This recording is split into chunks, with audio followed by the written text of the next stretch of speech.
கையில ஒரு கனியோடு வந்தேன். அதோட எழுப்பி கொடுத்த அப்பொழுது உன்னுடைய குலதெய்வம் பெண் தெய்வம் வந்து அவளுக்கு நேரமும் காலம் இருக்கிறது, அதனால சற்று பொறுத்து கொடுக்கலாம் என்று சொன்னார். ஏன்னு நான் கேட்டேன்.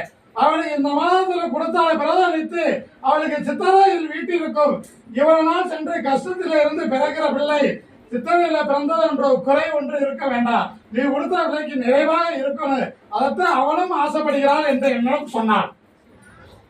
புரியுதா? அதனாலே நான் சற்று தள்ளி நின்ன.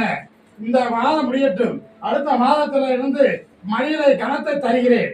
சும்மாப்பா என் பிள்ளை கவலைப்பட வேண்டாம், இதோடு பட்டத்தை கட்டுகிறேன், ஜெயித்து கொடுக்கிறேன். இந்த களியை வெற்றி களியா இதை நினைத்து கொண்டு போய் இன்று இரவு சாமி போட்ட முன்னாடி வைத்திருந்து நாளைக்கு காலையில குளித்த வேறு வயத்துல இரண்டாவது அறிந்து என் விபூதியை போட்டு உன் குலதெய்வத்தை நினைத்து இதை முழுசாக நீயே சாப்பிடலாம். குழந்தையாக சரளமாகும், கவலைப்பட வேண்டாம்.